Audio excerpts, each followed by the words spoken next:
তারাতলা বিপর্যয়ে উদ্ধার কাজে প্রশংসা করলেন প্রাক্তন মেয়র ফিরহাদ হাকিম। দ্রুত কাজ শুরু হয়েছে, মন্ত্রী আধিকারিকরা লেগে রয়েছেন, এটা প্রশংসনীয়। আমি গেছিলাম, ওখানে একটা অপ্রীতিকর পরিস্থিতির সৃষ্টি হয়ে যায়। পুলিশ আমাকে রিকোয়েস্ট করলো যে ওখান দিয়ে যে তুলবেন না। আমি গেট পর্যন্ত পৌঁছে গেছিলাম সবার আগে, যখন জাস্ট ভেঙে যায় বিধানসভায় খবর পেয়েছি দৌড়ে গেছি। আপনার অ্যাসেম্বলি কনস্টিটিউয়েন্সির মধ্যে পড়ছে? আমি গেছিলাম, বুঝতে পারিনি।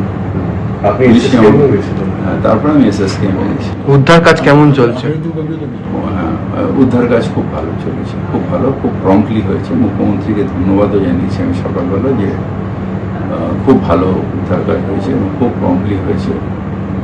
সিনিয়র মিনিস্টার, অফিসার সবাই মিলে একযোগে যেভাবে করেছেন, সত্যি এটা খুব প্রশংসার যোগ্য।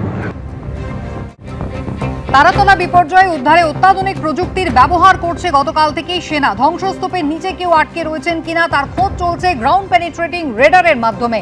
মাটির নিচে কি পরিস্থিতি এই যন্ত্রের সাহায্যে তাই কিন্তু বোঝা যায়। কি এই যন্ত্রের ভূমিকা দেখুন।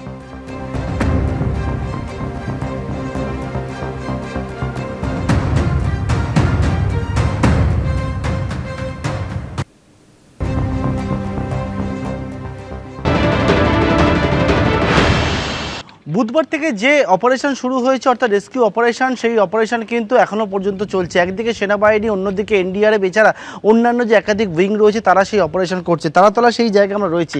কীভাবে এই অপারেশনটি হচ্ছে, যে জায়গায় দেখতে পাচ্ছি যে সেনাবাহিনীর যারা আধিকারিকরা রয়েছেন, যারা জওয়ানরা রয়েছেন, তারা যে জায়গায় উপস্থিত রয়েছেন, এই জায়গায় বিভিন্ন জায়গায় তারা গর্ত করছেন। এক্ষেত্রে হচ্ছে বিশেষ ধরনের যে অত্যাধুনিক যন্ত্র তাদের রয়েছে সেটা ব্যবহার করছেন। যেমন গ্রাউন্ড পেনিট্রেটিং র্যাডার অর্থাৎ ভূমিভেদকারী র্যাডার সেনাবাহিনী সেটা কিন্তু ব্যবহার করছেন তারা।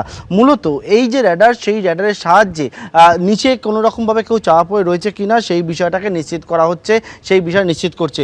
মূলত সেনাবাহিনীর যারা উদ্ধারকারী দল তারা বলছেন যে এই বিশেষ ধরনের যন্ত্র তারা ব্যবহার করেন যে জায়গায় হয়তো কোনো ভূমিকম্প হয়েছে বা কোনো জায়গায় ভূমিধস হয়েছে, কোনো জায়গায় তুষার ধসে কেউ আটকে পড়ে রয়েছে, তাহলে উপর থেকে এই যে র্যাডার যে যন্ত্র সেটাকে এক জায়গায় প্রথমে বসানো হয়, তার সঙ্গে যে জায়গায় একটা মনিটরে তারা গোটা বিষয়টা অবজার্ভ করে দেখেন এবং সেই জায়গায় যদি ডিটেক্ট করে যে কোনো লাইভ ডিটেক্ট করে এবং তার পরবর্তীকালে সেই জায়গায় কিন্তু তারা গর্ত করে এবং সেখানে নিয়ে যায়। এবং এই হচ্ছে হাতে, যেমন একজন সেনাবাহিনীর জওয়ানের হাতে এই যে যন্ত্রটি রয়েছে, এটাই হচ্ছে সেই গ্রাউন্ড পেনিট্রেটিং র্যাডার এবং সেটা হচ্ছে তারা নিয়ে বিভিন্ন জায়গায় জায়গায় রাখছে এবং রেখে সেখান থেকে যখনই তারা কিছু ডিটেক্ট করছে এবং সেই জায়গায় তারা হচ্ছে গর্ত করছে, কাটছে এবং কেটে ভেতরে প্রবেশ করছে এবং সেই জায়গায় তারা দেখতে পাচ্ছেন যে যারা চাপা পড়ে রয়েছে তাদের উদ্ধার কীভাবে করা যায় দ্রুততার সঙ্গে, সেই বিষয়টাকে তারা কিন্তু দেখছেন। ইতিমধ্যেই সেনাবাহিনী, এনডিআরএফ এবং এনডিআরএফের যে স্নিফার ডগ সেটাকেও নিয়ে আসা হয়েছে। নিয়ে এসে কোন জায়গায় কে কে এখনও পর্যন্ত চাপা পড়ে রয়েছে সেই বিষয়টাকে নিশ্চিত করা হচ্ছে এবং তারপরে সেই জায়গায় চালানো হচ্ছে রেস্কিউ অপারেশন। ক্যামেরায় অভিজিৎ দত্তের সঙ্গে পার্থপ্রতিম ঘোষ, এবিপি আনন্দ, কলকাতা। এবিপি আনন্দ, এগিয়ে থাকে, এগিয়ে রাখে।